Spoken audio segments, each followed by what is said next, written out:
इतिहास रचला याने काही खास दिलं हो याने इतिहास रचला याने काही खास दिलं हो याने मर्यादा नहीं वचने रे विश्वास जपला याने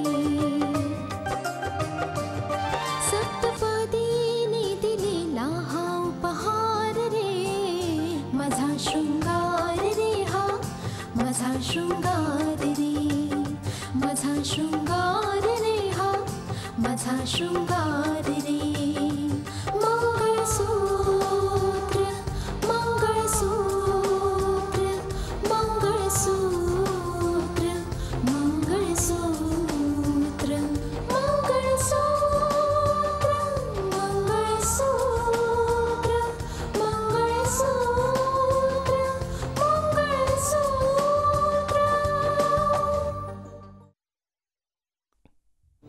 मी तुझा हा वाईट उद्देश कधीही पूर्ण नाही होऊ देणार. बोल, याच्या बदल्यात तुला काय पाहिजे? बोल. केवळ तुमचं प्रेम. हे इम्पॉसिबल आहे. मी दुनियेत फक्त एका स्त्रीवर प्रेम केलं आहे, माझी पत्नी रितिका. मम्मीच्या आशा निघून गेल्यानंतर एक आता तूच तर आहेस जिच्या सोबत मी सर्व बोलते, माझं मन हलकं करते. मी हे बघ, काय ना, करोडो अरबोंची प्रॉपर्टी आहे, कोणाचीही बुद्धी फिरू शकते. आपल्याला खूप चौकस राहावं लागेल. मी बेकसूर आहे रितिका, मी तुला दगा नाही दिलाय. मला फसवलं गेलंय रितिका, मला त्या मुलीने फसवलंय रितिका.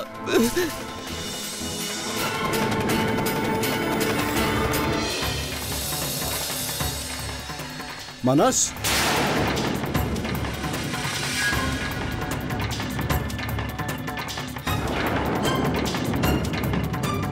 अरे कुठे जाते तुम्ही दोघं?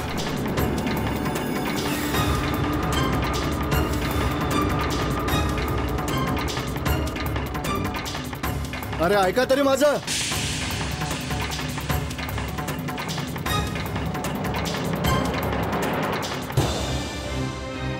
काय झालं भाऊ? मानस रितिकाला फरफटत घेऊन जात होता. मी विचारलं कुठे जाताय तर काही उत्तरच नाही दिलं, बस निघून गेले. हे काय होतंय? जर त्या दोघांपैकी कोणीही त्रासात असेल तर मला ह्या बाबतीतलं काही नाही माहीत भाऊ. अरे पण जर कोणती काळजी असेल तर आपल्याला सांगावं की काय काळजी आहे ती. मला तुझं म्हणणं समजतंय भाऊ, परंतु मानस आणि रितिका लहान नाही आहेत. जर त्या दोघांमध्ये काही काळजीचं कारण असेल तर ते आपसात बसून सोडवतील ते. मग तू चिंता नको करूस ना भाऊ. ये इथे बस तू, मी तुझ्यासाठी चहा घेऊन येते.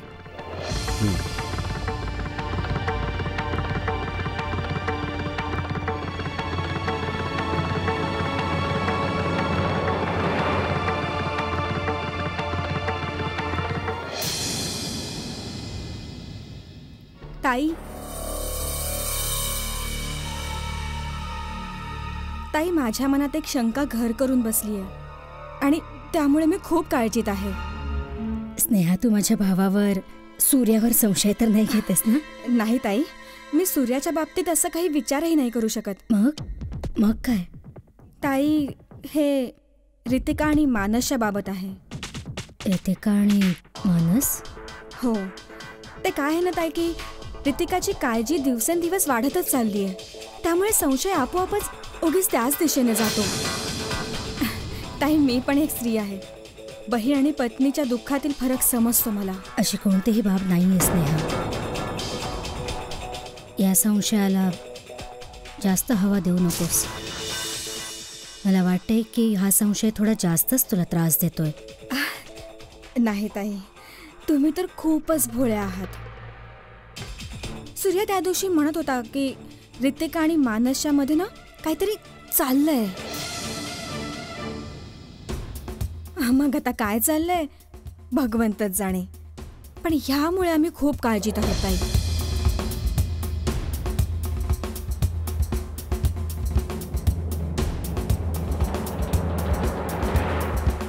रितिकाचा संशय अजून वाढला तर नाही ना? ते मानसच्या गळ्यावरची लिपस्टिकची खूण खरी तर नाही ना ठरली.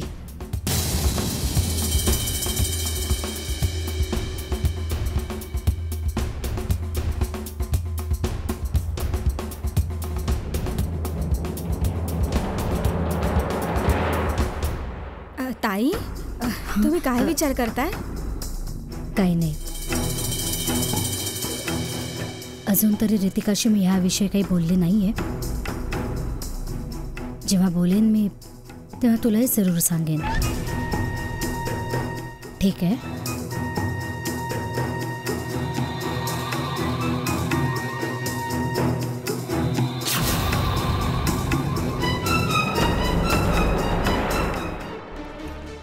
हॅलो. नमस्कार व्याही साहेब. सांगा, कसं चाललंय? कसं काय चाललंय तुमचं? ठीक आहे. खुशालीच खुशाली आहे. समजत नाहीये की तुमच्या ह्या प्रश्नाचं मी काय उत्तर देऊ. म्हणजे तुमच्यासारख्या माणसाकडून मला अशा प्रकारच्या प्रश्नांची आशा आहे. कौतुकाबद्दल खूपच आभार. अहो, मी असं ऐकलंय की तुमचा मुलगा रोहित पहिले त्याचा ऍक्सिडेंट होऊन गेला, मग आता कोणी त्याला किडनॅप करून टाकलं.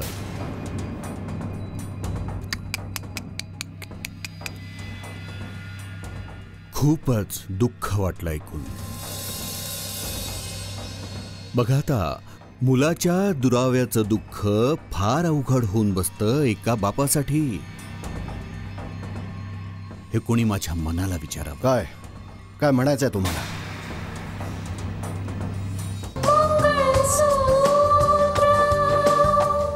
बघा, आता मुलाच्या दुराव्याचं दुःख फार अवघड होऊन बसतं एका बापासाठी. हे कोणी माझ्या मनाला विचारावं. काय काय म्हणायचंय तुम्हाला? माझं सांत्वन करताय की माझ्या जखमेवरती मीठ चोळताय तुम्ही?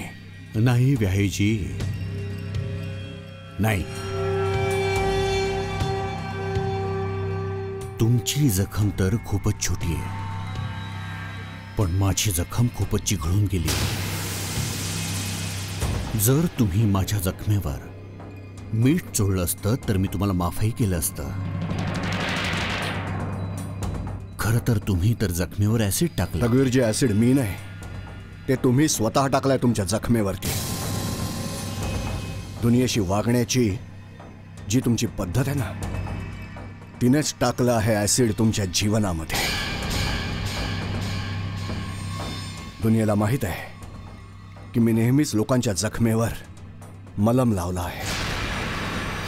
आणि दुनियेला हेही माहित आहे की तुमच्यासारखे जे लोक असतात ना, ते लोकांच्या जखमेवर सुरी तर चालवतात आणि मग त्याच जखमेवर मीठही चोळतात. कोणा दुसऱ्याची काय मजाल जज साहेब. परंतु आपण तर हे सर्व खूप सहजतेने करून दाखवलं. अगोदर तुम्ही माझ्या मुलाला फूस लावले, मग माझ्याच विरुद्ध भडकवलं. आणि इतकं भडकवलं की माझा मुलगा माझ्याच घरी येऊन मला तुमचा मुलगा रोहितचा चोर म्हणून निघून गेला. काय म्हणाला तुम्ही? मानस तुमच्या घरी आला होता? जास्त अनभिन्य असण्याचं नाटक करू नका आदित्य प्रताप सिंग. जेव्हा एक मुलगा आपल्या बापाच्या डोळ्यात डोळे घालून गैर लोकांसाठी लढाई लढून जातो, तेव्हा त्याच्या बापाकडे ओंजळभर पाण्यामध्ये बुडून मरण्याशिवाय दुसरा कोणता रस्ता नाही उरत. परंतु मी जिवंत आहे, जिवंत आहे आदित्य प्रताप सिंग. काळीच फाटला आहे आज माझा.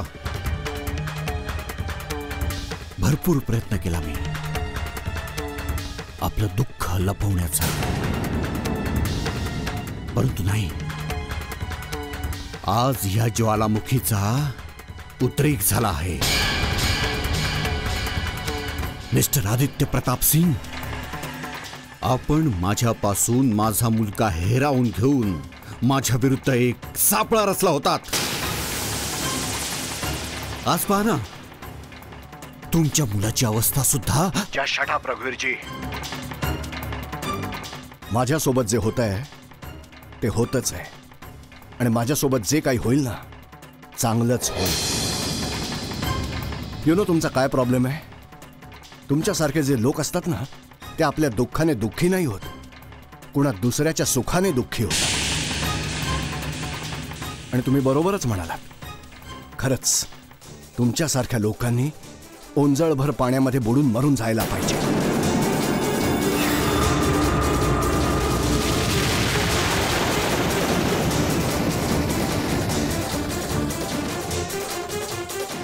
खरंच आहे, तुमच्यासारख्या लोकांनी ओंजळभर पाण्यामध्ये बुडून मरून जायला पाहिजे. मानस रघुवीरजींकडे गेला होता, पण त्याने आपल्याला तर वेगळंच सांगितलं. पण मानसने संशय का घेतला रघुवीरजींवर आणि हे सर्व माझ्यापासून का लपवलं?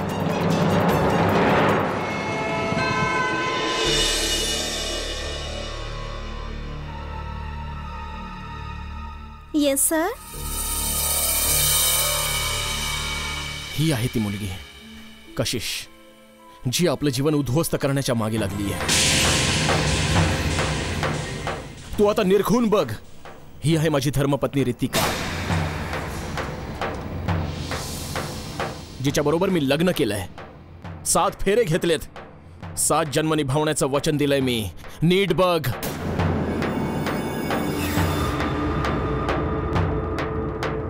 गुड. Commitment is commitment.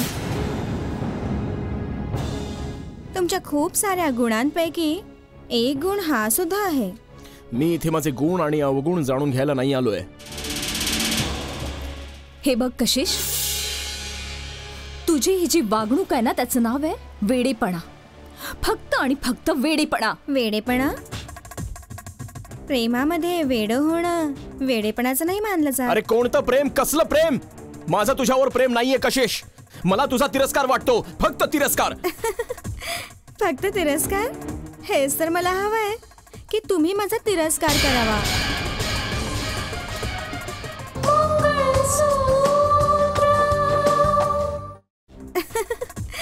फक्त तिरस्कार? हेच तर मला हवंय की तुम्ही माझा तिरस्कार करावा. हो, माझ्यासाठी तिरस्कार म्हणजे प्रेमाची पहिली पायरी असेल. कशी मुलगी आहेस तू कशिश? तुला हे माहिती आहे, अगदी नीट माहिती आहे की मानसचं लग्न होऊन गेलंय. शिवाय त्यानंतरही तुला त्याच्या गळ्यात पडायचंय. गळ्यातला हार बनण्यासाठी गळ्यात पडणं जरुरीचं असतं. शिवाय अगं मोहब्बत और जंग में सब जायज है. Shut up. बंद कर हे नाटक. तू मला फसवण्यासाठी नाटक करतेस, सगळं माहितीये मला.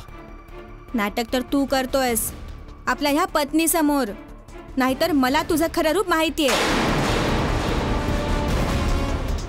मानस, तुझं ते खरं रूप माझ्याकडे फोटोमध्ये कैद आहे, ज्यामध्ये तू तुझ्या प्रेमाचं अमृत माझ्यावर शिंपडतोयस. कोणते फोटोज?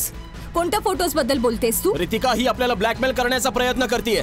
ब्लॅकमेल नाही करत आहे मी, माझा हक्क मागतेय तुझ्याकडे. अच्छा, आपला हक्क मागतेस? ठीक आहे, बोल बोल, तुला काय हवंय? तुझ्या सौभाग्याची पार्टनरशिप, तुझ्या मंगळसूत्राची वाटणी,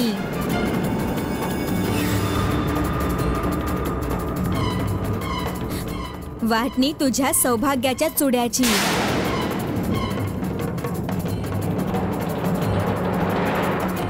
तुझ्या कपाळावरचं कुंकू माझ्या कपाळावर. बस इतकीच मागणी आहे माझी. देऊ शकतेस तू? कशिश, तुला माहितीये की तू काय मागतेस? मंगळसूत्राची गोष्ट करतेस तू? तुला फक्त तिरस्कार मिळू शकतो, तिरस्कार, दुसरं काही नाही. कशिश इतका स्वस्त सौदा नाही करणार. कशिश, एक बाब तू कान उघडून ऐकून घे. तुझी ही मागणी ह्या जन्मी काय, पुढच्या 7 जन्मात मी पूर्ण नाही होऊ देणार.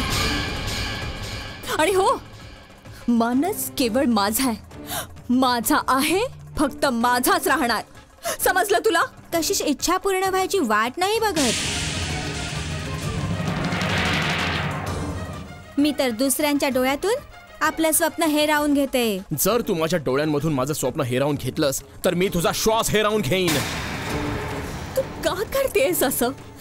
हे बघ, आमचं जीवन उद्ध्वस्त करून तुला काही नाही मिळणार. मी तुला आत्ताच सांगते, तू तुझ्या वेडेपणाची पावलं इथेच थांबव आणि मानसच्या जीवनातून बाहेर निघून जा. येस कशिश, यामध्येच तुझं भलं आहे. हीच रिक्वेस्ट मी तुम्हा दोघांना करू शकते की माझी मोहब्बत जिंकू दे. मानस केवळ माझा आहे, माझा आहे आणि फक्त माझाच राहणार. समजलं तुला? मला ह्यामध्ये कोणताच प्रॉब्लेम नाहीये रितिकाजी, पण मानस माझाही आहे, शिवाय माझाही राहणार.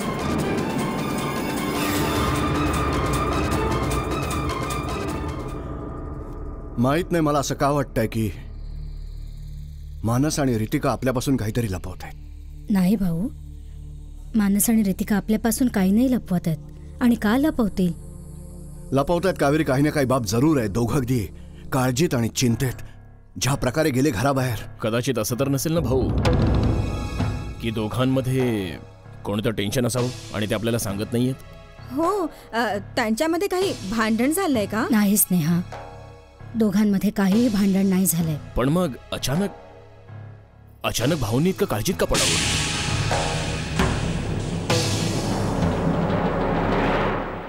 रितिकाचा संशय खरा तर नाही ना ठरला?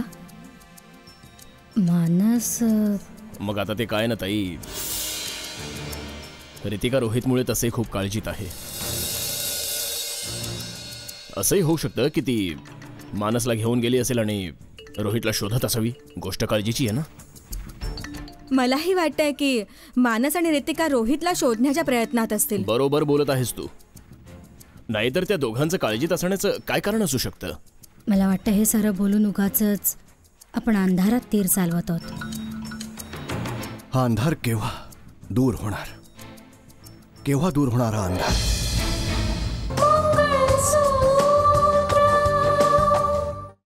मला वाटतं हे सारं बोलून उगाचच आपण अंधारात तीर चालवत आहोत.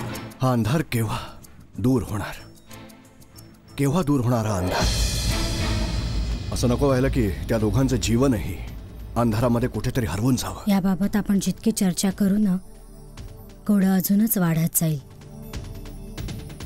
मी एक काम करते की जेव्हा रितिका परत येईल तेव्हा ह्या बाबतीत मी तिच्याशी बोलेन जरूर.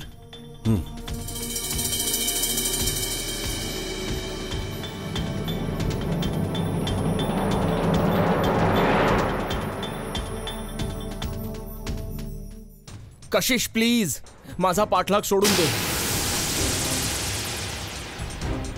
किंवा मग तुझ्या खोट्या प्रेमाची किंमत घे माझ्याकडून. ठीक आहे, मी समझोत्यासाठी तयार आहे. मानस, बोल, काय किंमत देशील? कोणती कुर्बानी देशील माझ्यासाठी? मी कुर्बानी नाही देऊ शकत, तुझी किंमत देऊ शकतो. तुझी किंमत सांग तू. हेच मला हवं आहे की आज आपण एकमेकांची किंमत जाणून घेऊया.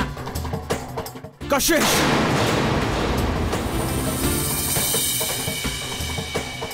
तू माझ्या प्रेमाची जितकी किंमत लावशील ना, त्यापेक्षा दुप्पट किंमत मी रितिकाच्या प्रेमाची लावेन. माझ्या प्रेमाची किंमत? तुझी ही हिंमत?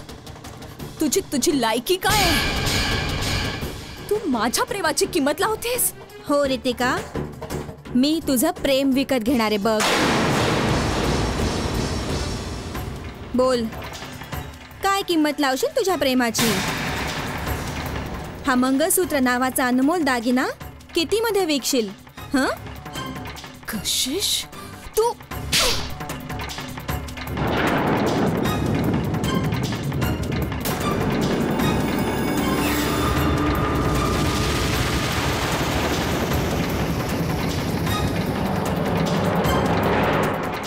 जर तुझ्या मंगळसूत्राची किंमत केवळ एक चपराक आहे तर खूपच स्वस्तात केलास तू हा सौदा. तुला मंगळसूत्र हवंय ना कशिश? हा, ठीक आहे, मी तुला मिळवून देते मंगळसूत्र. आता मंगळसूत्र मी तुला हातात बेडी अडकवल्यानंतर नक्की मिळवून देईन. हातात बेडी? हो, हातात बेडी. मी आतापर्यंत तू लावलेला हा प्रेमाचा मुद्दाम आणि वेडाखेळ सहन केलाय, परंतु बहुतेक तू आमच्या समजूतदारपणाचा गैरफायदा घेतलीस. पण यापुढे नाही. तुला मानसला ज्या प्रकारे आपलंसं करायचंय ना, ज्या प्रकारचं प्रेम करतेस ते गैरकानूनी आहे, अपराध आहे. मग तुला आता तुझ्या अपराधाची शिक्षा जरूर मिळेल. बघशीलच कशी.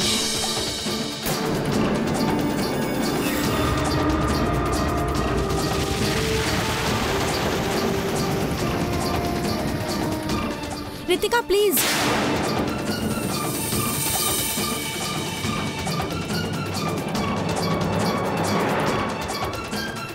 हो, तुझ्या प्रेमाचा मुखवटा उतरला. तुझ्या प्रेमाचा उदात्त वेडेपणा कुठे गेला तो? हा, तू तर मोठमोठ्या बाता मारत होतीस की तुझं मानसवर बेसुमार प्रेम आहे, भरपूर प्रेम करतेस तू. आता कुठे गेलं तुझं प्रेम? रितिका प्लीज, हिला माणूस की नको दाखवूस. हिच्या चुकीच्या इमोशन्सवर नको जाऊस. मग बोल की अजूनही तुला माझ्या मंगळसूत्राची वाटणी हवी आहे?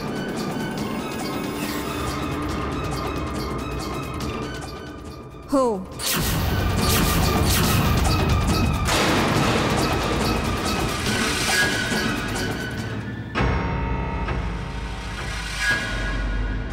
कच्च्या धाग्याने गुंफला हा संसार रे, पतीचे प्रेम रे हे जीवन सा